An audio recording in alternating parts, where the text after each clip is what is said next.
Good evening, everybody. It's strange, I almost feel like saying happy Sabbath, but it is not Sabbath. It's wonderful to be fellowshipping with all of you. Did you guys have a good day today? Amen. Yeah. We've been enjoying your sunshine. You have a lot of it. And so we've been trying to take advantage of the vitamin D that you all have down here. And how many of you, I know there's a couple girls in here, how many of you guys like collecting shells? Anybody like collecting shells? Do you ever go and collect shells? Some of your beaches are really good for collecting shells. And we love seeing the variation and the variety in God's nature. Does God like variety? Yes. All you have to do is go look at the shells and you'll see hundreds of different types of shells and you think, you know what? I serve a God that loves me so much, He wanted to make every little shell different for our pleasure.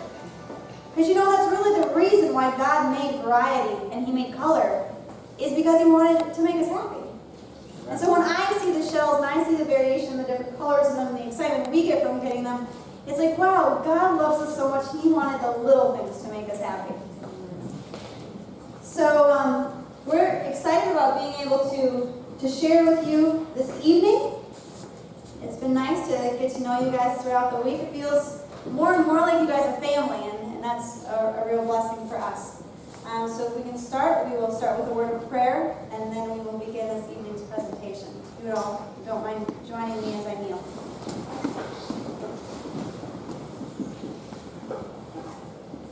Gracious Father in heaven, Lord, I thank you that you are our Father, and that we have the privilege of being your children.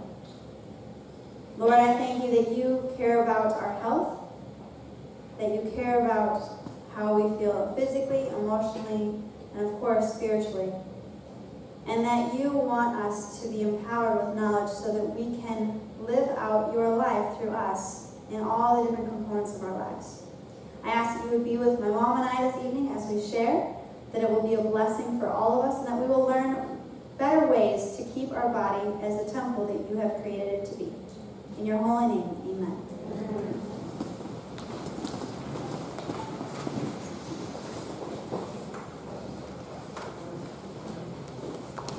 Good evening. As Laura said, it's a delight to be here. And this is our fourth presentation, our fourth time with you. And you truly are feeling like family. It's very nice to be here. What we're going to do tonight is we're going to talk about a couple things. I'm going to share with you a little bit of my personal experience about being overweight. And sometimes, if we're overweight and somebody that's really thin tries to talk to us about losing weight, do we think they really know what it's like to be overweight? No. But you know what? I was over 225 pounds at that point. I stopped getting on the scale. So I don't really know exactly how big I got, because it was just too discouraging to get on the scale anymore. And obviously you can see that I'm not 225 pounds anymore. And so I know what it's like to be overweight. And I wasn't an overweight child. I was a very slender child. I didn't start gaining weight until I was pregnant with my first child. And I gained 75 pounds. How many women here gained a lot of weight when they were pregnant and didn't lose some of that? Yeah. And so I would eventually go on Weight Watchers or some other plan or program or diet, and I'd lose the weight, and then child number 2 would come along and I'd gain the weight and lose not all of it again, retain some of it, and then by the time you do that a few times, you end up bigger and bigger and bigger. And not feeling so well. I used to grunt when I would bend over to tie my shoes and couldn't see my feet when I was walking, and didn't have a lot of endurance or stamina or energy. And it just didn't feel good to be overweight. It feels bad to be overweight. And any of you, if you pick up a 10-pound bag of flour and you just carry it around with you for 20 minutes during the day, it gets a little heavy, doesn't it? It's the same way with carrying this extra weight. We carry it everywhere we go. It's hard on our knees, it's hard on our backs, it's just hard on our necks. It's just hard for us to carry excess weight. It changes our posture, changes how we breathe and respirate. And so it's really good for us to understand what to do to bring our appetites and our lifestyle in harmony so that we lose the weight.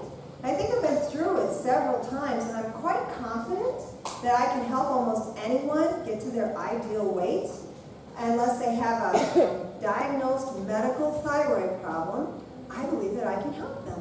And so I'm really excited about that. We're also going to talk tonight about digestion, because we need to understand how our stomach works in order to work in harmony with the laws that God has put over us to govern our health. And when that's a huge thing in learning how to regulate our body weight, is how to eat to protect our stomach. As we learned last night, how many cells thick did Laura share with you that the stomach was? One cell thick. You ever read in Spirit of Prophecy where Sister White says that the stomach is a very delicate organ? Delicate. Now you know why. One cell thick. That's not very strong, is it? No. And so we need to learn what God says about how to stay healthy and to be a fit man or woman in these last days. Because are we going to need energy and stamina and just the ability to, actually when you're not overweight, you know what? You think better. You know that? It's amazing. And being overweight is a precursor to type 2 diabetes, to heart disease, to a host of other sicknesses and diseases. So we really want to realize that this is an important area, for us to get under control. So are you going to share with them how you lost weight? Yeah. I started walking. Actually, how I started losing the weight was I told you I read this book by John Robbins, Diet for New America. He's the sole heir of Baskin-Robbins. And I was having all sorts of health issues. I had gallbladder disease. Whenever I ate fat, I would get intense pain. And that was a real big motivator to not eat fat. And we were in Seventh-day Adventists then, and I thought you needed to have flesh food for protein, so you'll never guess what I ate every day. It doesn't have any fat. It's an animal product. Shrimp. I ate shrimp every day. I never even liked shrimp. Yeah, but so I ate shrimp every day. I didn't get a gallbladder attack. And I started walking. And I was very convinced that if my body created these stones, that my body could get rid of these stones. And so I was like Brother Lee. Where's Brother Lee tonight? Is he here? Oh, I'm sad. I like seeing his smiling face. So I began to lose the weight. And I eliminated all fat from my diet, and I walked. And I walked 2 hours a day. I walked an hour in the morning, and I walked an hour in the evening. And the people in my neighborhood, it's a mile in diameter, and you're either going downhill on one side or uphill on the other. Which makes it really hard as a child to learn how to ride a bike. It does. And everybody said, you can literally just see the weight falling off you. And it's just walking. And I wasn't like Weight Watchers, they have you do exchanges and watch calories and all those things, and I wasn't doing any of that. I was just eating fat foods with no fat in them. And so it worked. I lost all the weight. But I still had the gallstones. And so I ended up having my gallbladder removed, and I kept learning about health and reading and reading and reading. And in the very beginning, I actually felt like the more I learned, the more confused I was. It was very frustrating because some people would say you need to eat 5 small meals a day. Other people said 3 meals a day. Which one is it? I didn't have anything to go on as a guide to help me.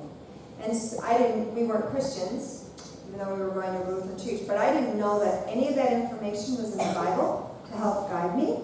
I didn't know anything about Spirit of Prophecy. And so you're just kind of out there and you get really frustrated. I can't tell you the number of people that have said to me, I'm so confused. I don't know what is true. I don't know what is right. And so if we don't have a guide, a compass to lead us, it is very confusing out there. But we have all the light in the last days. And so we don't have to be confused. We test everything against the Bible and Spirit of Prophecy. It doesn't fit with that. There's no truth in it. So I lost all the weight.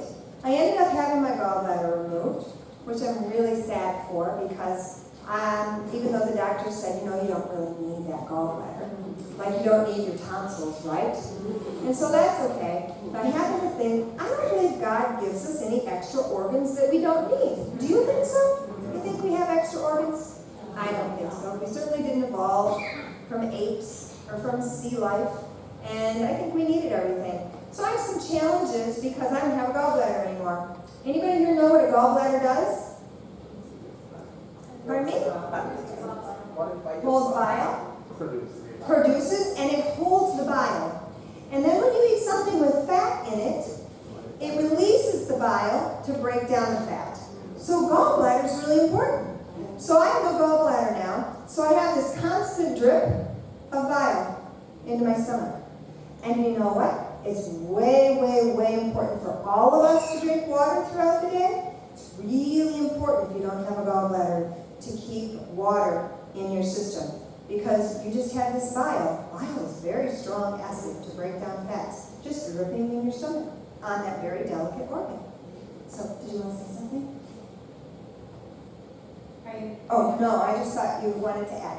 No. Okay. I was studying fish. Okay, so without a gallbladder, I have to be even more careful about my lifestyle, because I have a disadvantage to all of you that have your gallbladder. So keep learning, keep studying. Then we actually come to Seventh-day Adventist Church, and there's a lady up giving a health nugget. And I'm really strange at this point in my life, because everywhere we go, I eat differently because of what I've learned along the way, and I take lots of food wherever I go, because I was raised that you never eat anything in front of anyone that you don't share. So we just take lots where we go. And we go to the Seventh-day Adventist Church, and there's a lady jumping up, she gives a health nugget. And it's about cheese slices, like Kraft cheese slices. I used to eat those quite a bit. The kids really like them. Did you know that Kraft cheese slices has aluminum in it? And they put aluminum in it so it melts uniformly. And I knew that. And she was talking about that. And she was sharing how it wasn't really good for you. And I was like, oh.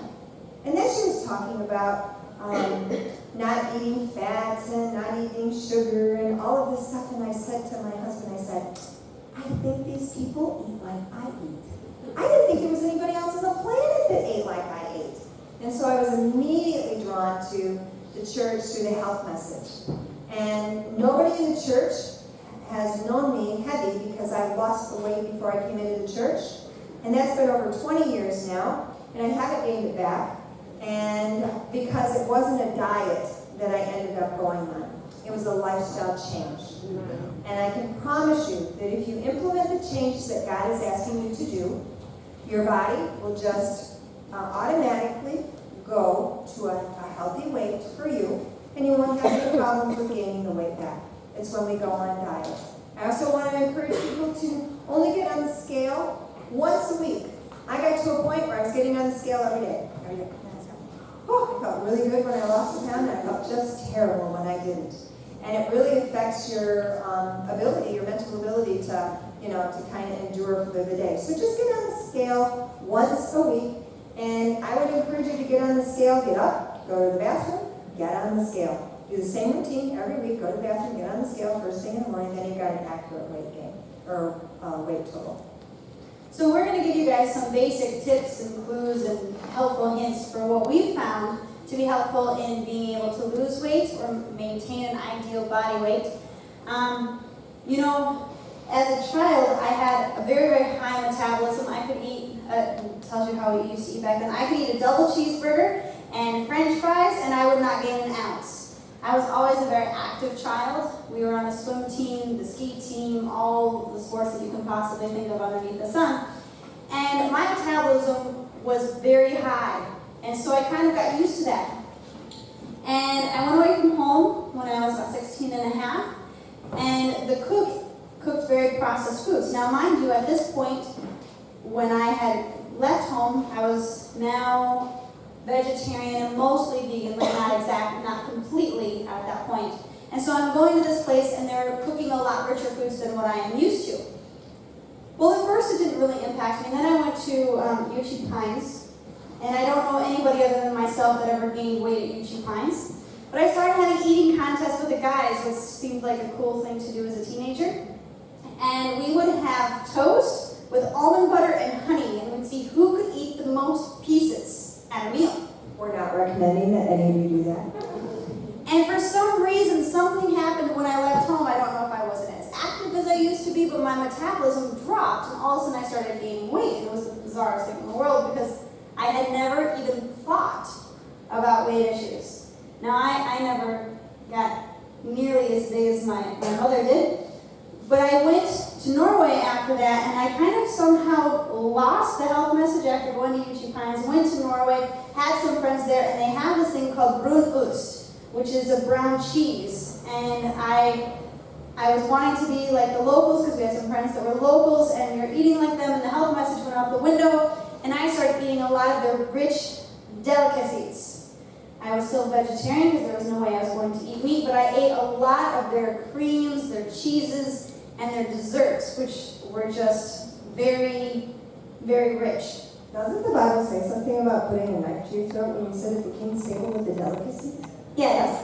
And so I didn't notice, because there weren't that many mirrors in the school, and I didn't notice with my clothes that they were changing until all of a sudden I looked in the mirror and I was like, what in the world has happened to me? And I had gained about like 20 pounds, which to me was a lot.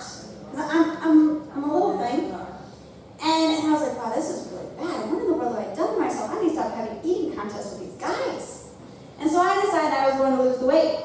And I went to a program afterwards. I was doing Bible work for ASI in Albuquerque, New Mexico. And I mean, it got a little bit better, but we were still eating 3 meals a day. And I was mostly vegan there, but not completely, as kids would go out and we would kind of splurge on things, which I would not recommend either. And then I went home, and I got... Boy, were we surprised when we saw Laura. Which those photo albums do not get shown to people because I'm like, wow, what happened to me? It was the only time in my life that I ever gained weight. And so I went home, and I went to 2 meals a day. I started eating Mom's cooking, which, yes, it tasted very good, but it wasn't high in oil and high in fat, and I was now strictly vegan, and within a few months, all the weight was gone. And I came home the end of the summer. I went to GYC in the winter, and Pastor Torres came up to me, and he calls me Buttons. That's his little nickname for me. And he says, Buttons, you look great. You lost that weight. And I was like, thanks. Hi, nice to see you too. I guess I didn't realize it was so obvious to everybody else. And it's never been an issue since. Now, honestly, for those of us that actually struggle with gaining weight, I understand, because I went through a stressful time period in my life, and I went from 112 to 89. And so I lost a lot of weight. It took me it took me like 3 years to go from 89 to 100. And that's about where I stay right now. And so I understand how hard it can actually be. And some people look at you and just be like, oh, come on. It's seriously hard to gain weight. I mean, seriously? We have such a hard time losing weight. But it can be sometimes just as hard to gain weight when you want to as it is to lose it. And especially when we believe that we should only eat the things that God created, sometimes it's like, man, yeah, I could probably go gain weight, but I don't want to gain unhealthy weight. I want to be at healthy weight. So there's some principles that we will go over with you on some healthy, basic guidelines that God gives us for how to achieve the ideal body weight. Now, my dad, I was saying he's kind of our experiment, but my mom didn't think that was the greatest word. My dad is a consultant, and so oftentimes he works out of town and then comes home on the weekends. And he does a desk job, so he sits behind a computer quite often, and he doesn't live that active of a lifestyle when he's not at home. When he's at home, A lot of mental work. yeah, when he's at home, we keep him busy and keep him moving and active. And so after Dad was working a lot, we noticed, like, man, Dad, what's happening to you? Still vegan. But yet, he was eating a lot of highly processed foods. And he would get bored, and what do you do when you're bored a lot of times? You eat. And so, just little by little, my dad was eating a lot of bagels, and he started looking more like a bagel, and we're like, Dad, you need to come home so we can help you. And so he came home, and he's been home for about a year now? And he's lost how many pounds? Home for a year means he doesn't work remotely. He works from home. Previously, he would work down in Detroit for 3 to 4 days a week and then be home on long weekends. And so he hasn't done that for over a year now. And How much weight has he lost? he's lost 70 pounds. And we are his accountability partners. Whether he wants it or not, we are here to help him. And he's now Mr. Slim. He weighs less than he has weighed in years. And years and years. And he looks great. And he's getting exercise. And he's eating what he should be because we're cooking for him. And it's a real blessing to see. The principles work. They really do. It is harder when you work away from home. It's harder when you travel, but not impossible. And those are some of the areas that we want to cover with you so that you can still maintain the principles when traveling, when working away from home, and that you don't have to succumb to less than ideal. So the first thing that I would suggest, if anybody is trying to lose weight, is 2 meals a day. First thing, if 2 meals a day, nothing after 3 p.m. Because what is the reason that we eat?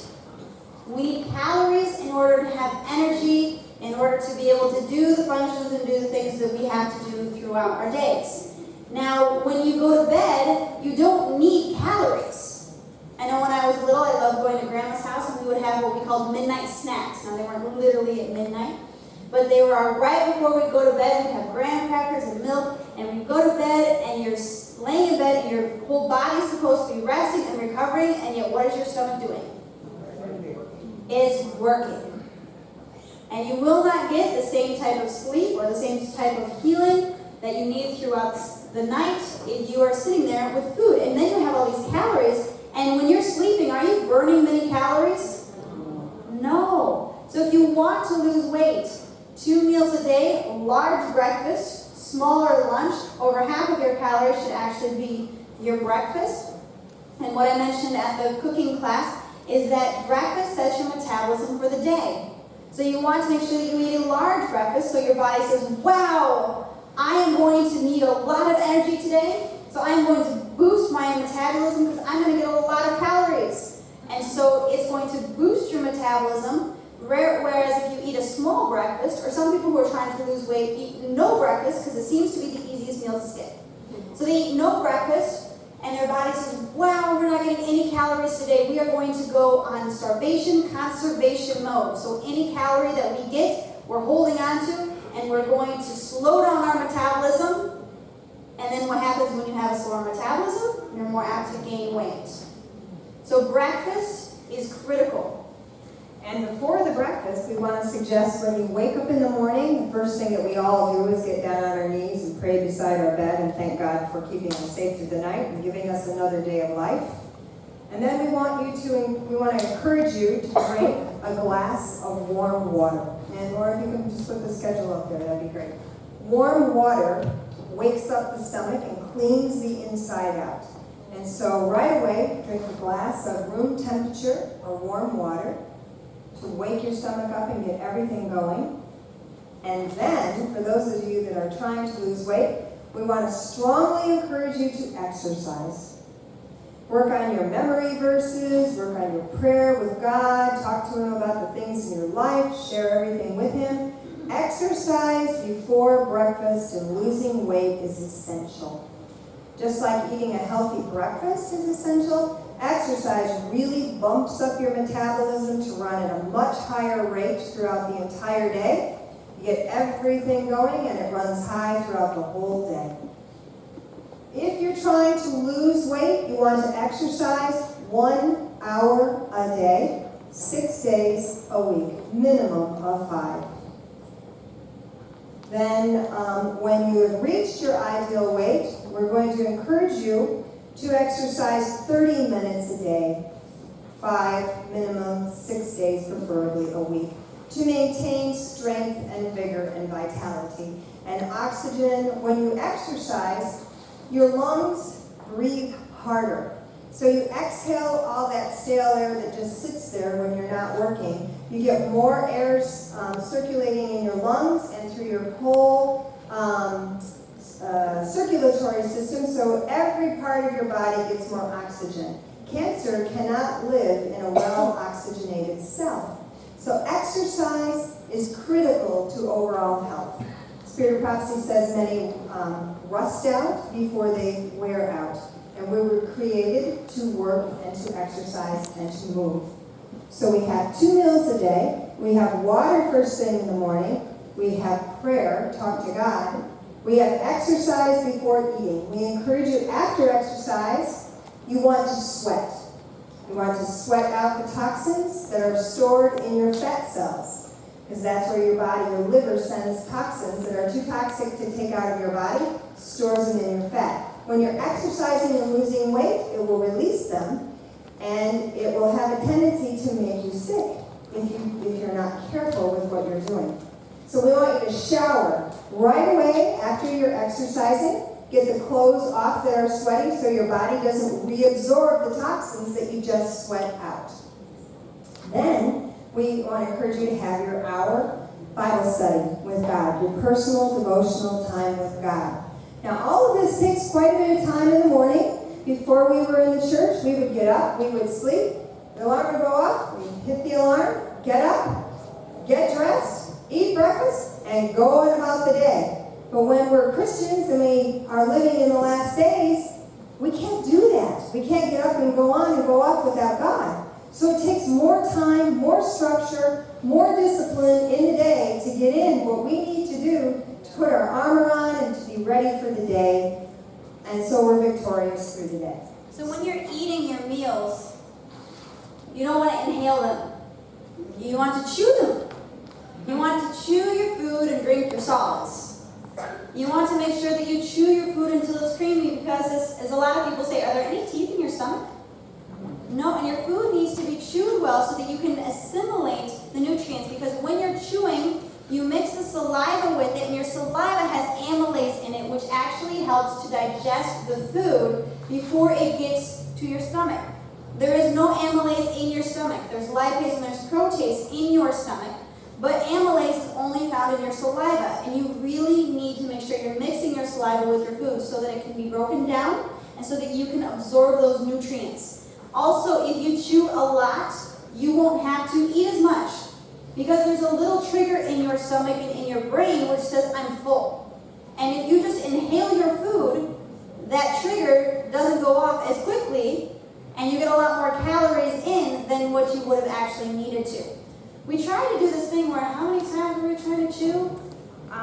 Well, we heard about this, I don't want to say study, but there was some documentation of, during the Holocaust, there was this prison camp, and a host of men and women that were fed impoverishedly. And there was one man that decided he was going to chew his food, each bite, 150 times.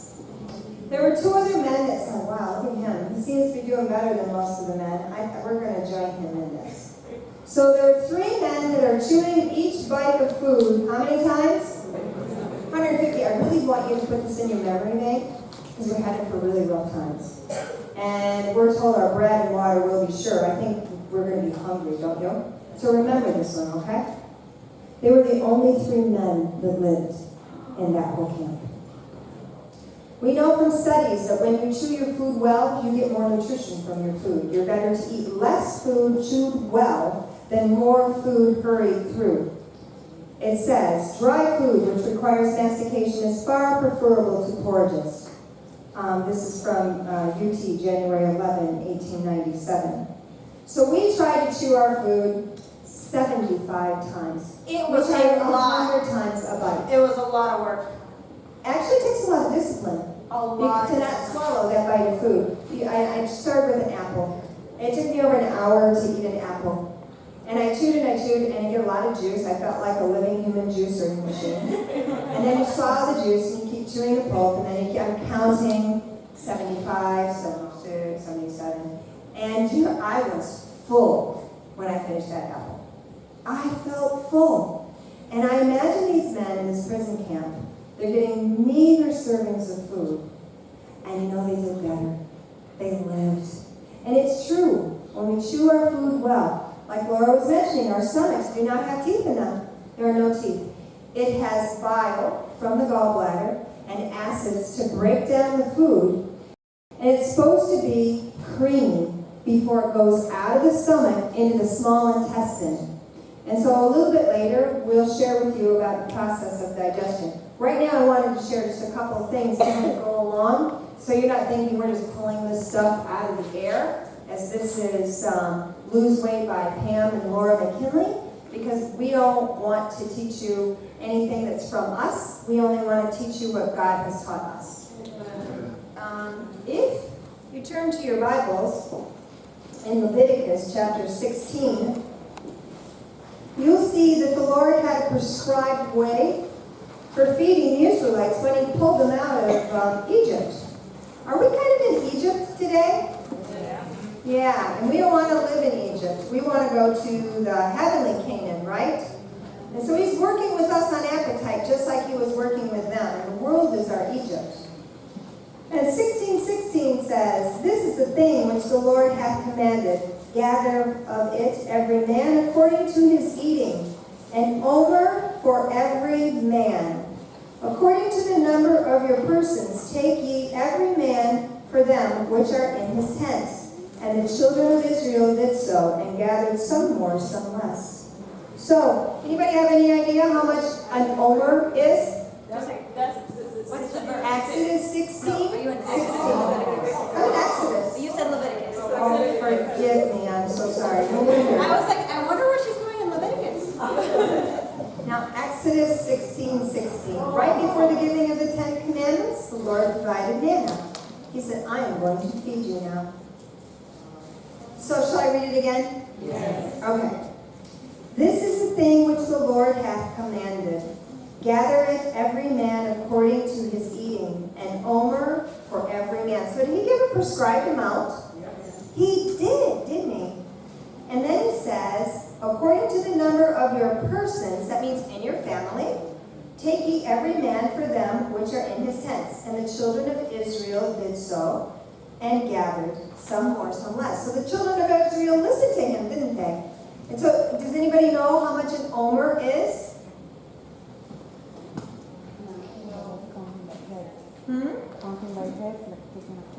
No, it's a certain volume of manna that they were supposed to collect. And Laura just looked it up again. I thought it was a quart. It seems that an omer is 3.5 to 4 quarts of food. Now, how many times did they have, let's see, they had the morning sacrifice and they had the evening sacrifice, right? So how many times did the high priest eat a day? Twice. That's where we get 2 meals a day, just in case you're wondering. Morning and the evening sacrifice. And the evening sacrifice was at 3. Remember? Jesus died on the cross at 3. And so we get 2 meals a day. We like to encourage people to have the last meal for 2 meals a day no later than 3 o'clock. So that when you go to bed at night, your stomach is completely empty. It is not digesting any food. And it has had time to rest. If you are going to eat, make sure that you are done eating. Okay, basically, your stomach needs to be empty before you go to bed. That doesn't mean that I'm staying up until midnight so I can eat at 8. 6 o'clock really should be the cutoff for anybody eating anything, because we all should be in bed early. And 10 o'clock is probably the latest of what we ideally should be going to bed. We should be going to bed much earlier than that, because your body gets 2 hours for every hour before midnight. So you want to make sure you're going to bed earlier than that. But it takes about, you want to give 4 hours at least before you go to bed. So if you say, I go to bed at 9, the latest that you should ever consider putting something in your body is 5. Yep. Does that make sense? Because you want to make sure that your stomach is empty so it can rest while you are resting. Has anybody ever eaten right before they go to bed? Does anybody ever notice that you have strange dreams when you eat right before you go to bed? Or that you wake up tired. Yes. You can wake up tired because your body's been working all night long. Your stomach still works when you eat before you go to bed. That's right. So we want to make sure it's thinking, logically working with the physiology of the way that God created our body to help our body to run like the machinery that God created it to be. It's amazing. You look at all the things that our bodies can heal from. I mean, you can cut a wound in it, and you can watch it heal from the bottom up. I mean, you have broken bones that they can heal. All different types of ways that God created our bodies to work. but we want to work in harmony with how God created it, don't we? Because are we our own? No. In 1 Corinthians 6:19-20, we are told we are not our own. God not only created us, but He bought us. And He owns us, but He lets us kind of have stewardship of ourselves. And so we want to make our body a fit habitation for His Holy Spirit, in a place that God will delight in us, and that when people see us, they will see a reflection of Jesus in everything that we do. And so when we're thinking about how we want to treat our bodies, we'll say, how would Jesus want us to treat our bodies so that we can give honor to Him? Because if you eat late at night and your body's working all day, do you think your mind is as clear as it would have been if your stomach was resting all night too? No, and we want our minds to be clear. We want our bodies to be healthy and to be strong to do the work that God has given us. Great. Here's another principle. Go ahead. All right. The stomach must have careful attention. And it has done its work for one meal. Do not crowd more work upon it before it has had a chance to rest. And before the sufficient supply of gastric juice is provided for the next meal. 5 hours at least should be given between each meal. How many hours? 5 hours. Is that new to anybody here? No. Okay. Oh, very good. And always bear in mind that if you would give it a trial, you would find 2 meals are better than 3. Do you know, it is not easy to go from 3 meals to 2 meals a day, because your body is used to getting 3 meals a day, and it wants 3 meals a day. So you have to battle with the flesh. You have to battle with your appetite, but you have reason, your mind, your frontal lobe, that you can say, you know what? I know this isn't best for me, and I'm going to engage in this. And we have some counsel to help us engage. It said, if you would feel that you must eat at night, take a drink of, this is the only time in counsel we're ever told to take cold water, because cold water is jarring to the stomach. Take a drink of cold water, and in the morning you'll feel much better for not having eaten. Because do you know the physiology of why if you drink cold water, you're not hungry anymore? Warm water in the morning brings blood to the stomach, because blood comes where it's warm. That's why we're encouraged to wear longer, to keep the limbs covered, so that the blood comes down the limbs. So warm water brings in blood, and your stomach needs blood to break down and digest the food. So at night, if you're hungry for a third meal, according to God, drink a glass of cold water. The cold water will chase away the blood from the stomach, and you won't be hungry anymore. Isn't that amazing? That's so wonderful. So you don't have to sit there and fight and argue with yourself and say, no, I'm not going to do this. Oh, I really want to do this. Oh, It would be good to go go all the way to this refrigerator, and it's just, oh, I can't do that. It would be good to distract yourself by doing something else more positive. Like go exercise or go do something or go call a friend and tell them, hey, can you help me keep me accountable? Pray with me. Because the thing is that our body is habitual. Our body loves routine and thrives on routine. Yes. And so when you're used to eating 3 meals a day, your body thinks this is what I'm going to get. It prepares the digestive juices for it. And it's like, where's my food? Yep, so when you're making a change, that's going to happen. And what also that helps us to know is we need to eat regular times. Because our body, the place that digestion begins, is not in our mouth, it's in our mind. Because our body can start smelling the food, our nose, our brain can start smelling the food and say, I'm going to eat soon. And right now in Sister Giselle's house, we really look forward to eating because we are being treated like royalty by her food. And you smell it and you're like, oh, your brain says, okay, I'm going to start making the digestive juices. I'm going to prepare you to eat. And when you eat at the same time every day, your body is prepared, your stomach is prepared, and everything's there to make the transition and the process smooth as it can be and to digest the food as easily and as quickly as possible. So if your body is expecting to eat at a certain time and you don't eat, that's a little hard on your body. It's harder on your body if your body's not expecting to eat, and then you just give it food. Because your body then has to say, oh no, I'm getting food, I wasn't ready for this. Now I have to start producing all the digestive enzymes, I have to do all that. So it really is important for all of us to maintain or obtain ideal health, to eat at regular times to make sure that we have that spacing in between so our stomach can get a break. I mean, how many of us like to work tirelessly throughout the day? Especially in this heat. Does anybody like to work all day long without a break? No, and neither does our stomach. It's interesting, we like to talk about it as like a washing machine. Or even think about it in beans if you like to cook beans. But like a washing machine, so you start washing the load of laundry, and then your child comes in all dirty, and they throw in a dirty sock. Can you just say, oh, we're done with the wash cycle, even though you just threw a muddy sock in there? No, what do you have to do? Start all over again. And if it just continually happens over and over and over again, you need to start over and over and over again. And when you think about it, is like when you're eating food, so you eat your nice large breakfast of what we had the other day. I really like plantains, and typically you don't eat them up north, we don't really get a lot of them. And so she made mango for us, and she made all of types of things, and I was just in glory. And you eat that wonderful breakfast, and it's going to hold you for a really long time, and then an hour later, which you would never get hungry on that an hour later, but for most people, they're used to eating.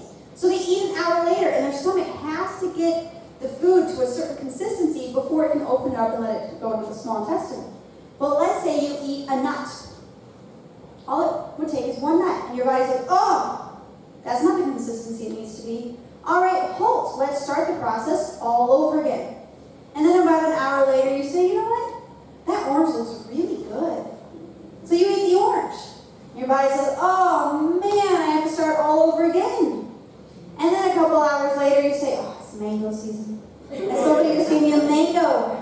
I am going to eat that mango because it's so juicy and looks delicious. And you eat it, and your body says, oh, I can't believe they did this. I have to start all over again. Now, what is happening to that food that was there in the morning? Sitting there in that 90-degree temperature, 98-degree temperature, just sitting there. I mean, do you leave your beans out in 93-degree weather all day long and then eat it? I hope not. I hope not. Please let us know if you have. We will make sure not to Bring eat some it. charcoal. And it's like, what are we doing to ourselves? We are literally sitting there because of appetite, letting our food rot in our stomachs, thinking that we're helping our body. That's why I love how God gives us physiology to know what is truth and what is error.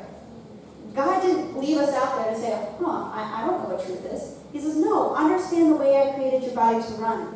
Then you'll be able to work your way through this world and know this is truth and this is error. Now, when I was a little girl, we only ate 3 times a day, and my mom said no snacking in between meals. How many of you grew up like that? No snacking in between meals, because snacking will ruin what? Your appetite. We grew up like that. When Laura was a little girl in school, they had a different philosophy. They said, have breakfast at 8, have snack at 10, have lunch at 12, have snack at 2, have supper at 5, have snack at 7. So the children are snacking all day long. Listen to this. The stomach may be educated to desire food 8 times a day and feel faint if it is not supplied, but this is no argument in favor of so frequent eating. Praise the Lord, we have counsel. So when people are saying 5 to 6 small meals a day, do we have to be confused or perplexed by that? Not at all. Because we have God telling us 2 meals a day is best. 3 if you need. But let me share with you. The counsel is, and I couldn't find this, that the lumberjacks, you don't have a lot of lumberjacks down here, do you? No. We have lumberjacks where we're from because we have lots of pine trees. And they typically didn't eat a good meal. They probably ate 6 eggs for breakfast. They ate a very hearty breakfast, but then they worked out physically hard, very intense labor all day long. Ellen White said that lumberjacks can exist and survive well on 2 meals a day. And if they can do it, I don't know many men that work as hard as lumberjacks used to work. If they can do it, we can do it. And if we can at least encourage you to give it a try, you might find that you feel better doing it. And if you don't, the counsel for a 3rd meal is a lot different than I was thinking. I used to make our 3rd meal, and it was the biggest meal of the day. And it was usually a baked chicken or a pot roast or spaghetti, salad, bread. It was a full meal. Well, do you know that we're counseled? Does anybody here know what a third meal would look like if you were partaking of a third meal? A piece, listen to that, a piece of fruit and maybe a little zwieback. You know what zwieback is? It's twice baked bread, dry bread. The drier the food, the better for the stomach health. Because your body, again, another little thing about digestion, has to eliminate all the liquid that you take in with your food first. The goal in eating is the quickest transit time, in and out, because our food has toxins. So you don't want it to linger in there. That's why we encourage people to not eat meat. Major artery in the back of the colon absorbs toxin. Meat products stay in the colon, and cheese longer than anything. Casein in cheese, which is the protein in cheese, takes 12 hours to digest. All those toxins stay in the colon and are absorbed back into the blood system and circulated through the system. So we strongly encourage people to go solely plant-based. So that also makes it very easy to lose weight. If you're only eating plant-based foods, and you are also not eating highly processed foods, which are packed with a lot of the extra oils and fats and sugars, then it's very easy to lose weight at a healthy rate. You're not starving yourself, because let me tell you, we eat a lot of food. We eat a lot of volume for ladies. Thankfully, we don't have to worry about gaining anything. We have to worry about not overeating. So you have a sphincter at the bottom of your esophagus. It's this tight little sphincter that keeps the esophagus closed. Anybody here ever have heartburn? Especially women when they're pregnant. That sphincter is loose because muscles are loosened when you're pregnant, and the acid comes up, and that's heartburn. So that sphincter is there to keep the food and the acid down. There's also a sphincter at the bottom of the stomach before the small intestine. That sphincter is there to keep the junction closed so that the food doesn't go into the small intestine until it's one creamy consistency. So as Laura was saying, when you eat in between 5 hours, it takes for a diet from God, 5 hours minimum between meals. 6 hours is ideal. But it takes an hour to digest fruit. It takes about 2 hours to digest vegetables. 3 hours, 4 hours to digest the heavier avocados, nuts, seeds, heavier protein, beans, and the oily foods. So you have 4 hours to digest food, you have an hour for your stomach to rest, and then your stomach prepares. Whatever you do, Laura talked about regularity. We want to strongly encourage you to have your meals at set times. So say you eat at 8, and you can have your lunch at 2. You eat at breakfast at 8, lunch at 2, you're done for the day. Then breakfast, which really means breaking the fast, breakfast, you haven't eaten since 2, you're getting hungry, aren't you? Yeah. We look forward to breakfast. We really look forward. We relish breakfast. I like food. Don't we, Giselle? You love breakfast. My question when I come down, this is to Giselle's house, when I come down in the morning, what time are we eating breakfast? What's for breakfast? We're all hungry. We smell the food. So go ahead. And also something, if you're having a hard time not eating in the evenings, lemon water really helps. Yeah. And also it helps for weight loss because lemon water will also help curb your appetite. So if you're trying to be careful and tame your appetite, lemon water is a very good friend of yours because it will help curb your appetite and also help to make you not feel so desperate to eat. That's right. So you've got your meal. It's breaking down. The stomach muscles are contracting. It's breaking down the food, working with the bile. And everything gets to be that certain consistency. And the sphincter's ready to open up. And all you have to do is take a handful of almonds, chew a few of them, and everything stops. Exactly like Laura says. Because you don't want chunks of food going in the small intestine. And as it is, if we don't eat well, the sphincter gets worn out. We're eating all the time, and then certain particles of food, you can tell they come out like they go in, and you know, wow, I need to chew more. That's not very good. And so the proper way of eating and how the stomach and digestion works is really important for us to know, to share that with our children, because we set our children up for disease when we snack, when we allow them to snack in between meals. And there's lots of counsel that was really kind of startling that says, like, eating in between meals. Oh, here, I should probably read it. You should never let a morsel pass your lips between your regular meals. Eat what you ought, but eat it at one meal, and then wait until the next. 3 meals a day and nothing between meals, not even an apple, should be the utmost limit of indulgence. Those who go further violate nature's laws and will suffer the penalty. So one person wouldn't necessarily think that that's a big deal, right? But what was the fall over? What was Adam and Eve? What was Eve's sin?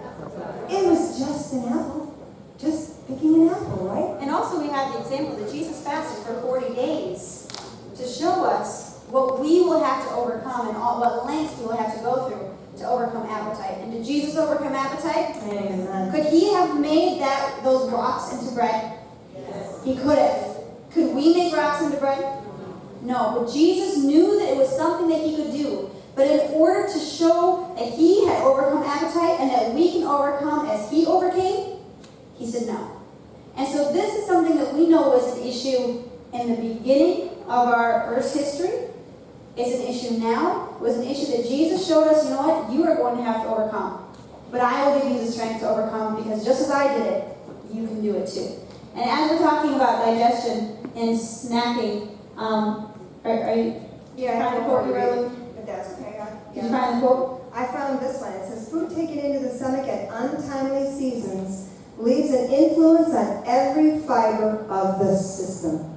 Wow. Who would think that? So where in the world does this 5 times a day eating come from? And I want to tell you guys, I really appreciate the fact of how long your church service goes.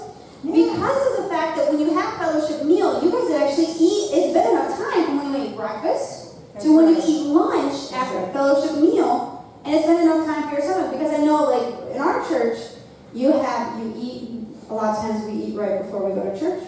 And so you finish eating at 9, and then you finish church at noon, and it's ready to eat at 12:15. And how long has that been since you've eaten? A little over 3 hours. Is that enough time for us to eat again?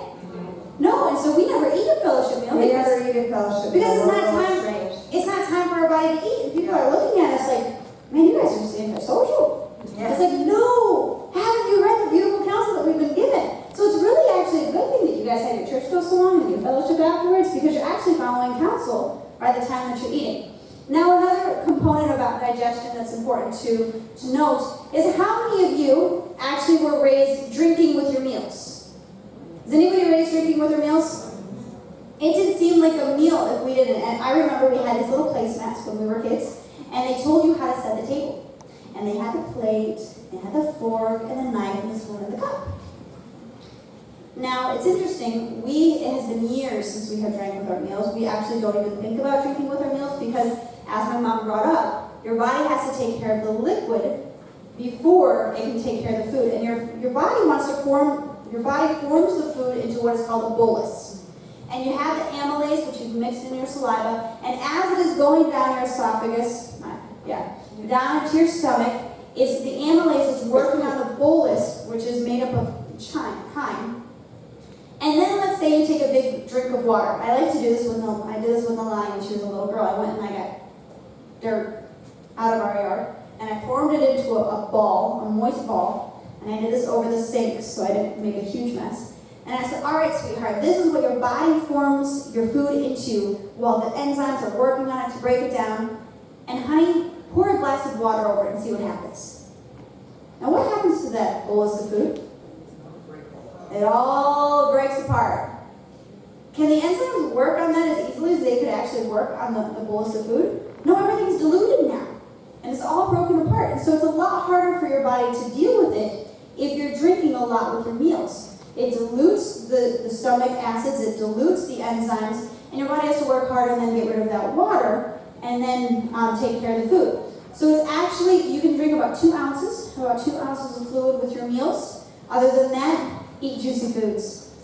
And that'll help to curb your thirst. But you should drink lots of water. You want to make sure you're drinking about 10 glasses of water. You take your body weight, divide it in half, and drink that many ounces minimally. Okay, so it's a pretty simple thing. Take however much you weigh, divide it in 2, and that many ounces. So when do we drink? You want to stop drinking 15 minutes before you eat, and then not drink again until 2 hours after you've eaten, so that your body can pretty much be taking care of the food and have it before you enter the water back into the system. And there's different people that give different times to stop drinking and to start drinking. And some people say up to an hour before you eat, so it gives your body time to develop those juices back there. So, you can look into that a little further. It's getting late, our time is almost up. I Can you believe know. that?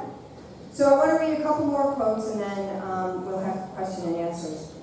It says, the Lord intends to bring his people back to live upon simple fruits, vegetables, and grains. Oh, isn't that an amazing diet? That's before the flood, isn't it? What came into the diet at the flood? Vegetables. In the flood. No, you said the flood. That's what I meant. Meat. I meant the flood. Oh, you meant the flood. Yeah, because it's got vegetables in here. Okay. So there's no meat in here. So again, it's an amazing study. You can study that there are meat-eating times in the Bible, and there are no meat-eating times. At creation, there was a no meat-eating time. From the flood until the Exodus was a meat-eating time. From the Exodus till they went into Canaan was a non-meat-eating time.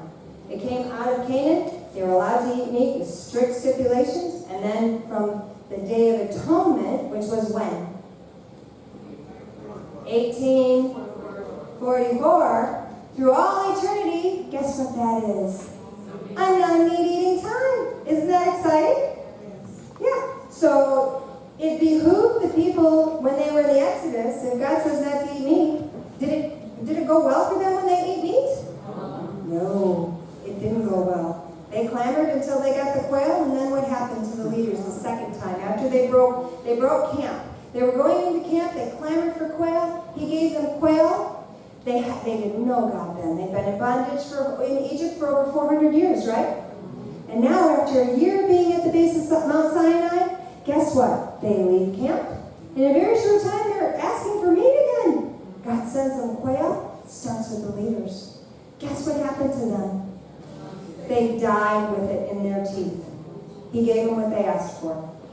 I strongly encourage you to study the times in which you live and meat eating today. Any animal products. They are sick, they are diseased. We have counsel from Spirit of Prophecy, and I hear some people say, well, I eat organic meat. I eat organic chicken. Do you know, in Sister White's day, our prophet, that's all they had was organic chicken. And she's saying we need to give it up. So I encourage you to look into that. If you're struggling with it, I know it can be hard, because there are things in the meat that are addicting. The casomorphines in cheese is addicting, but it's diseased. And the only reason God's asking you not to do it, he's taking it away from us. Just like he took it away from Israel, he's preparing them to go into Canaan. He's preparing us to go into heaven. When we don't eat the animal products, it's easier for us to overcome sin. That's his motive. He wants us to have victory. And when we obey him and bring our appetites in harmony, it's easier for him to save us. Isn't that beautiful? He loves us so much. It says all the elements of nutrition are contained in the fruits, the vegetables, and the grains. Review and Herald, 1883. The other one was from UT 1896. Grains and fruits prepared free from grease and in a natural as condition as possible should be the food for our tables of all who claim to be preparing for translation for heaven. Raise your hand high if you want to go to heaven. I do. So praise the Lord. Okay. So basically, it's always easier to do these things with help, with accountability. I know in my home, we keep each other accountable. It's a lot harder to fall if you have accountability. Do we always have accountability even if we don't have a human keeping us accountable? We do. We have a God that will help us to keep ourselves accountable because God gave us a conscience and He gave us the Holy Spirit to help us. Sometimes it's helpful to have another human being beside us saying, hey, let me help you along this journey, brother or sister. Because that's what we're here to do. So if you're wanting to embark on a new journey or pick up a new habit or follow the counsel in a new way, find somebody and say, let's do this together. Let's enjoy the blessings that God is wanting to bestow upon us together. And to be able to pray with each other, to encourage each other, to talk to each other, say, what are the struggles that you're having and how can I help and encourage you along the life of the Christian journey so that we can achieve the victory that God desires for us to achieve. We can go to heaven together. Does anybody have any questions? Yes. Is there a connection with, like, because you know how we have in our diet, we're known to eat more carbs, like, is that, such on that as far as like taking? Yeah, especially if you have high processed carbs, because carbs break down into sugar. You have fats which break down into energy. A lot of people are more scared of fat than they are of carbs when it actually should be the other way around. You should be a lot more scared of your processed carbs because those are the short chain molecules and they will give you this short burst of energy. But if you eat a lot of high carbs, then they can be stored as or they're sugar bases that they're not needed, that your body doesn't use up, and then they can be stored as fat. So yes, you do want to, you don't want to eat a lot of processed carbs, you don't want to, live a whole diet on carbs, but generally, honestly, we don't even think about it. We don't think about it at all. That's why we're really happy to teach you what we've learned along the way about attaining that ideal weight. We also don't eat a lot of pasta. Pasta is a very concentrated processed carb because the wheat is made into this pasta noodle, and it's not naturally in that. Because a lot of times the carbohydrates, the processed ones, they take out the fiber. Yep. And you really, really need high fiber foods. Fiber is critical in the time that we live for ideal health. So a lot of times, yes, people are thinking, let's go all in carbs and knock out the fats and knock out the proteins. Your body needs fat. Your body needs protein. Your body needs carbs. Your body needs carbs. Yep. But you don't want to live a whole diet based on your breads, your pastas, those things. Now, if you're eating the carbs as God created them, you're eating the oats. You're eating the grains like normal in their natural state without being highly processed, very, very unlikely that they will make you gain weight. One of the things that we wanted to talk about is getting food as close to how God gave it, and then you don't have to really worry about that. It's the processed foods that you really have to worry about. Anybody else? Yes. You guys take like vitamins? Actually, if there's a deficiency, then yes. If there's not a deficiency, you don't need to worry about vitamins, but I suggest, like, there's a big vitamin D deficiency in northern Michigan where we're from, and I'm not sure what it is around here, so I would encourage people to take a high-quality vitamin D. And if, like, I had a low iodine, very low iodine, because I have a thyroid issue, so I was taking iodine until my iodine levels rose.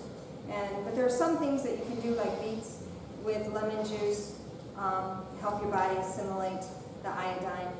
And what you need to, if you get GMO, is this working? Yeah. Okay. If you get GMO foods, we didn't Conventional.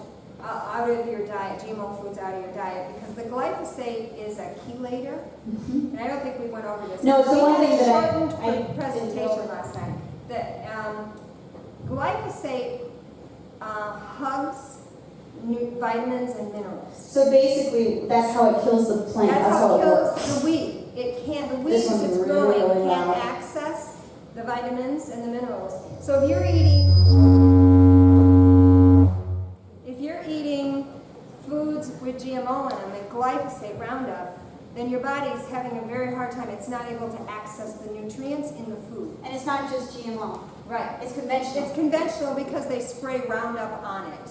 And so you really, that's why we're really pressing for you all to go organic, organic, organic. Because what they do is they do an actual analysis of the vitamins and the minerals that is in the food when they're organic versus conventional. Yeah. And there's a lot more in the organic than what's in the Vitamins and conventional minerals. because you're putting it in the soil. Also, you want to make sure that you eat a variety of foods. Yeah. Because the more variety of foods that you eat, the more nutrients you will be getting. Now, we don't do a lot of supplementation. If you are sick and you have a condition, by all means, make sure that you're getting the supplementation that you need. Right. But make sure that when you're looking at supplementation, make sure it's kosher, make sure it's vegetarian, it's vegan, and make sure you read all the little ingredients because sometimes you would be surprised what they put in There's supplements. a lot of GMO ingredients in supplements, so be very careful.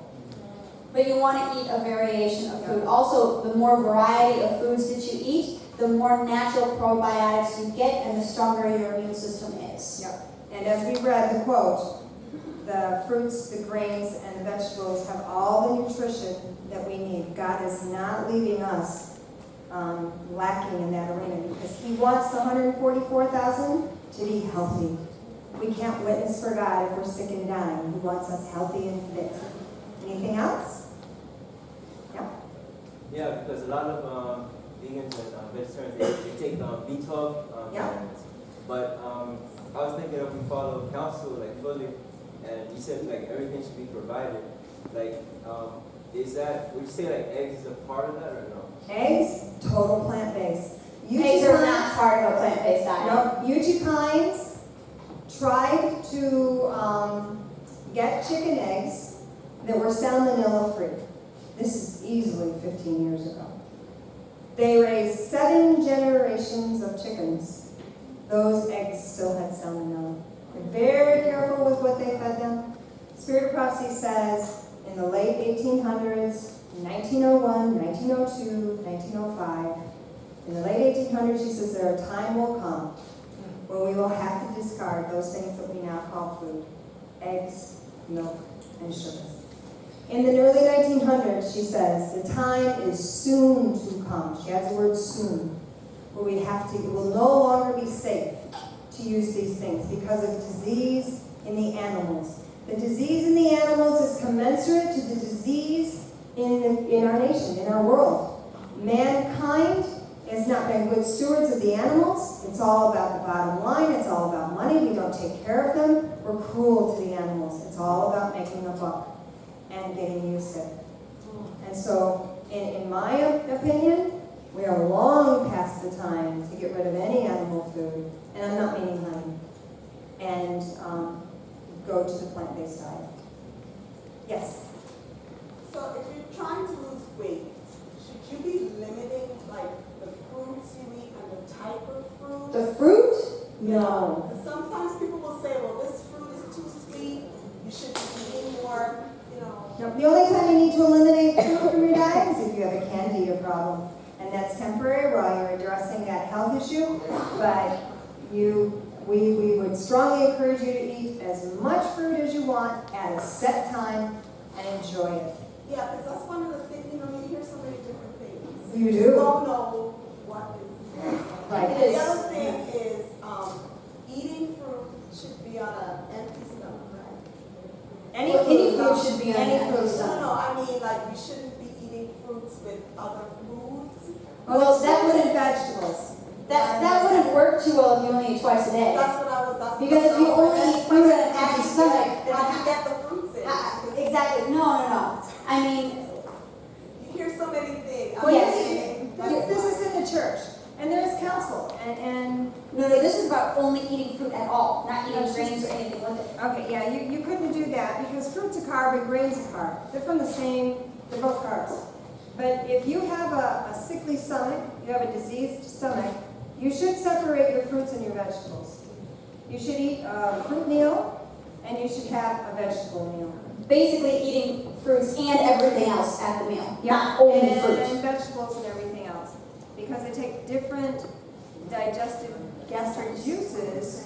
Because you can't get it in otherwise. Oh, right, yeah, and so that's just kind Yeah. of strange. Yeah, no, eat your fruit, have your breakfast meal be your fruits, and your lunch meal be your vegetables. If Or you have a flip-flop. challenge, or vice versa. Yeah. All right. Well, Eat an let's abundance of fruit. Let's invite Pastor to come up to close us in prayer.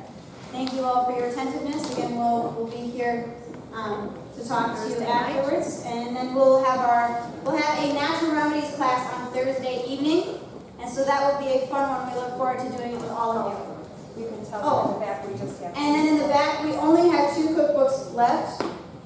7 Secrets. These cookbooks are amazing. You can make most recipes in 30 minutes or less, and they taste great. They don't have any free oils in them. And we have not found a recipe in here that we do not like. So if you are interested, just let us know. I thank you, Pastor. Praise God, amen? I want to bless you. So much information. I do believe God is preparing the people. Indeed, He wants for us to have not only just to do it, but to have an understanding of why we're doing it. Testing? To have an understanding of why we're doing it. And so really, God is depending on us to be faithful to Him. I know we have learned a lot tonight. Amen? As every other night. But you know one thing I believe? Let us not be overwhelmed. Let's trust God and make it a walk with God. And determine our mind that, Lord, as you help me, I will follow. But we have to be willing. Amen? So as we're putting off the little things, the Bible says, he that is faithful in that which is least is faithful in much. Make a covenant with God. That the information that you have learned tonight, whatsoever you're not implementing already, that you'll endeavor by the grace of God to take those steps with God. And as God gives you victory, take another step and another step. Let it be progressive, we're told. All right? Because believe it or not, my friends, as I'm listening, do you get the sense of what's going on here? Do you? No, seriously, do you? I get the sense that as a people that should really have all of this understanding and going forward, how far are we behind? And it shows me that Satan is working behind the scenes to make us, 1, ignorant to the facts, and 2, to suppress the truth. So that in turn, we feel so overwhelmed that we just don't do anything at all. Because by the time we catch up, then it's so much to do. You know, my friends, God is a faithful God, right? And He will walk with us. He will keep us. And He will give us the strength day by day as we trust Him. Amen? So let's have a word of prayer. Please remember, the McKinleys will be here for those that have any questions. Let's have a word. Our loving Father, Lord in heaven, Lord, we give you thanks, Lord, for your words of life. Oh God, many are perishing today for what we have just heard. Oh Father, we know that some things are not easy to bear. Yet still recognize that some of these things that is not so easy to bear, you are able to give us the strength to bear. Please, Lord, bless us, dear God. And help us as we have that personal journey with you, that day by day, oh God, will deny us. For we know it's not so much the fact that we eat this or we eat that, but it's that we are obeying your words. Oh God, please give us strength. And that day by day, as we surrender to you, we are developing a character that is totally dependent and reflective of your character. Please, Lord, have mercy upon us.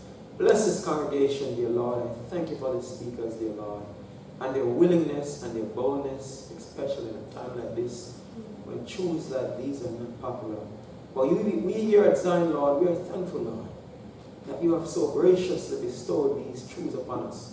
That it can alleviate sickness, and that, Lord, we can be wiser and stronger, and that, Lord, we can truly go forth to do a work that has not yet been done.